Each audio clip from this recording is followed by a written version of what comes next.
Well, just a little while ago, I had an opportunity to speak to Secretary Lutnick. And Secretary Lutnick has sent out an olive branch to us to come down and immediately meet with him, meet with the whole trade administration, and discuss the future. Rather than waiting till April the 2nd, threats going back and forth, tit for tat, I've agreed to suspend temporarily, and we always have that tool in our toolkit, until we sit down over the next day or two. I'll be heading down to Washington along with Dominic LeBlanc, and we'll have a good discussion. You know, with any negotiation that we have, there's a point that both parties are heated and the temperature needs to come down. And I thought this was the right decision. They understand how serious we are about the electricity and the tariffs, and rather than going back and forth and having threats to each other, we have both agreed, let cooler heads prevail. We need to sit down and move this forward. This is a massive, massive deal, the USMCA, which the federal government will be leading the charge.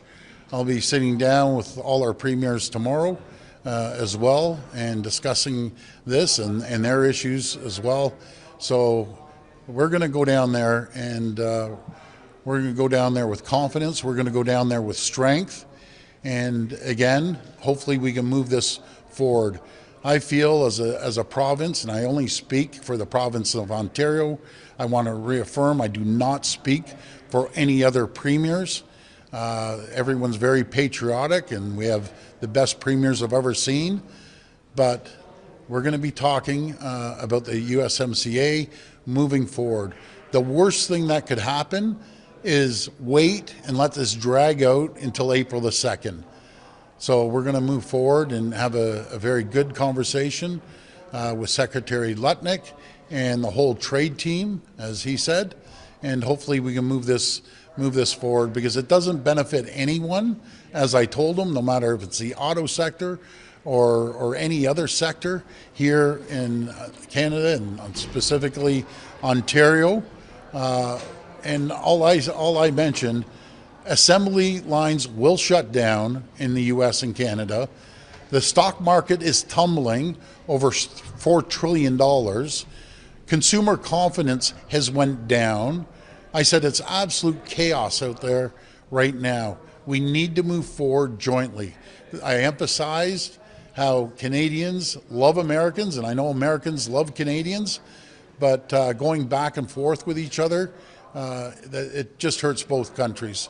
So I want to thank Secretary Lutnick for reaching out, putting that olive branch, and I've been in business a number of years, a lot of negotiations, and part of the last negotiation, when someone does that, you have to respect that person for putting out that olive branch, and I'm going to make sure we go down there and have a very good but strong and confident conversation. So, is Mr. Yes. Lutnick then are they going to hold off on their steel and aluminum tariffs? Is that your understanding? What's the olive branch other than the invitation to DC? Well, he has to bounce it off the president, but I'm pretty confident he will pull back. And I'm not speaking for them. I'm not speaking for the president. But if he continues with the aluminum and the steel, I just got off the phone with Minister LeBlanc. They will respond dollar for dollar, tariff for tariff. And again, Minister LeBlanc will be joining me, and hopefully Ambassador Hillman, if she's free, will join me as well. But we'll have a strong delegation. But every negotiation starts sitting at the table. And when someone invites you to their home, said, let's sit down at the table, I'm not going to refuse that. Premier, you're meeting with Prime Minister-designate Carney tomorrow? Yes, I am. Is he part of this discussion as well? Can you just fill us in on your meeting tomorrow and what's up with that? Dominic LeBlanc is informing the new Prime Minister, elect Prime Minister, Carney, and he'll have a conversation with the Prime Minister. Premier, the White House Press Secretary mentioned you specifically said the surcharge was egregious. What did you make of that? Is that factoring into your decision to pull back here? No, it's not. But in negotiations, you can't keep ratcheting it up on both sides, because the only people that get hurt, Richard, are the Canadian population, Ontario in specific, to be specific, and the American people. I had a conversation with all three governors, Governor Walz just a little while ago, about a week or so ago, but I did speak to Governor Whitmer over the weekend. I spoke to her again this morning, and also Governor Hochul as well. Trump directly when you head down to Washington? I'm not too sure. All I know is I'm meeting with the Secretary, Secretary Lutnick, and his entire team down there as well. And again, by no means are we just going to roll over, because we don't roll over to anyone. What we are going to do is have a constructive conversation moving forward. As I reminded the Secretary, you know, we're the closest allies, closest friends, and we need to get back to the table to make sure that we build an AMCAN fortress around the world. I told them we are not the problem, China's the problem, and we look forward to speaking with Secretary Lutnick. I'm sorry. You moved on electricity. Yes. Did you have the okay from the feds, or was this you kind of going on your own? Well, I think I've been pretty transparent with the federal government and everyone else. I've been mentioning it for probably the last 3 or 4 weeks, and then we had to make a move. Did it catch their attention? That's an understatement. They caught their attention.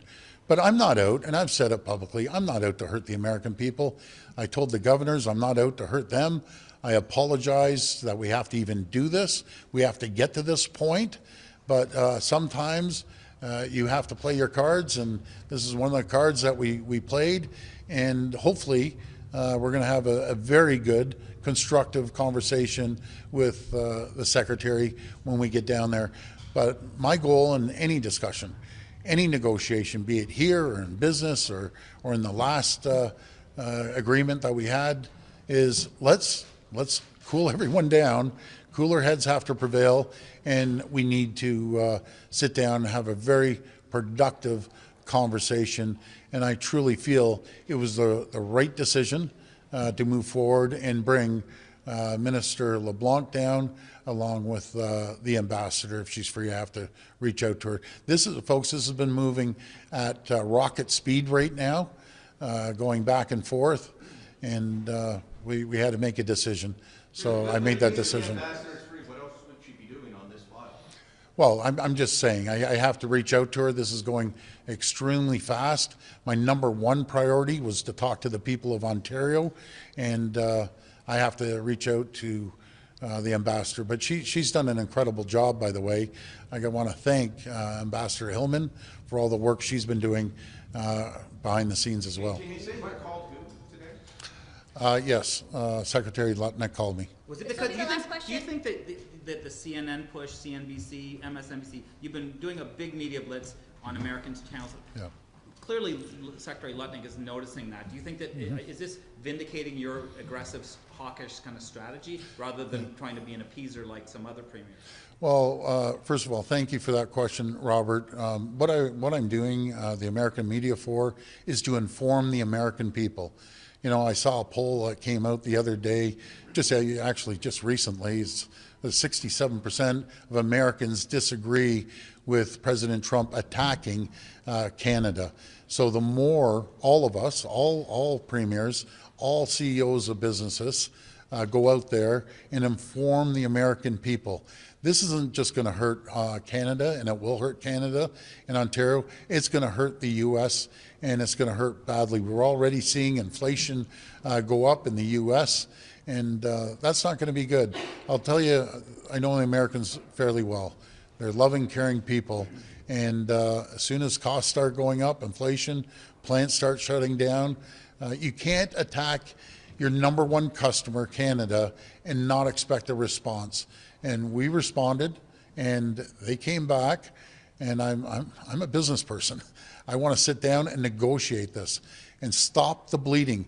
As we're going at each other, China's sitting back laughing, building their critical mineral arsenal, and you know, the words Chinese president said the other day should be concerning for the whole world when he said we aren't ready just for an economic war, any type of war.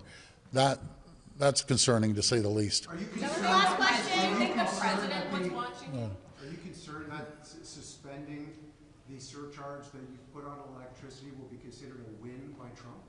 No, I wouldn't call it a win whatsoever because we still have it in our toolkit that we can use at any given time. Again, I mentioned to the governors, I apologize we have to go to this extent. But remember, folks, we never started this war. President Trump started this economic war against Canada. It was unprovoked. I truly believed that we'd move forward and it would grow both economies, would create more jobs, more economic prosperity. Well, this has gone the other way. The economy right now, I'm concerned about it. And if a recession does happen, it's a self-made recession by one person and one person only. So I just want to move forward. I'm asking for the people of Ontario and Canada's support. I want to thank them for the thousands of messages I'm getting, even people that disagree with me. As some people say, I disagree with you 99%, but you're doing a great job. Keep going. I need everyone's support as Team Canada as we move forward because these negotiations are going to be the toughest we've ever had. Thank you. Yes. No deal. What changed? I apologize. You said zero tariffs before, well, there was no deal. This is a pause. It's called, What's changed? well, it's called an olive branch. When you're negotiating with someone, they call you and they hand over an olive branch. The worst thing I think I could do as Premier of Ontario is ignore them and hang up the phone on them. I don't operate that way. I believe when someone's putting out an olive branch, we sit back, we accept it graciously, by the way, thank them for that opportunity, and let's start moving. Because if we don't, just imagine, all of you folks have seen how President Trump has changed things on a daily basis. I don't want to wait till April the 2nd. God only knows what would happen from now till April the 2nd. We need to get to the table as quickly as possible. Thank you. That was the last question. Well, Mr. Carney, he's making the transition. Make no mistake about it. This is led by the Prime Minister-elect Carney and along with Minister LeBlanc. They'll be leading the charge there.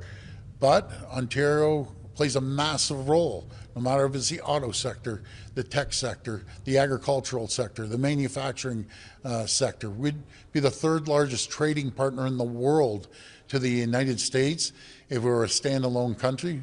By the way, I'd never recommend that in a million years, but if we were a standalone country, we'd be the third largest trading partner. We're a very, very important trading partner to the United States, and many CEOs. I had an opportunity to speak to a group of CEOs at Yale today on conference call.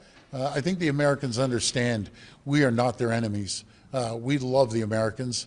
It's one person that we need to deal with. Thank you. That was the last question. I'm sorry. Tell us about how the call went today. As you said, this electricity surcharge really seems to have got there. How did it go? It was very constructive. I've talked to Secretary Lutnick before, and make no mistake about it. He's a very, very smart businessman, a shrewd negotiator. And, you know, like him or not, don't underestimate President Trump. He's a smart business person. But in saying that, we have very smart business people here in Canada and in Ontario as well. It's in our both best interest to sit down and negotiate. That's you know, take one of President Trump's titles of his books. That's The Art of the Deal. Let's sit down and negotiate. We'll negotiate hard. They know we aren't fooling around. We're going to negotiate hard, but we want a fair deal. We want a fair and free trade deal with our closest friends and allies. I'll take one more, then I got to get going. Where are you meeting Mark Carney tomorrow? Where are you meeting him? Oh, why do you ask me that? I can't. Well, Are you taking him for breakfast at Perkins? I can't answer. I can't answer that. That was the last question. I can't. I'm sorry, guys. I can't. I'm sure you'll find out. I know you will. Told us. Oh, I'm not saying. All the big offshore shelves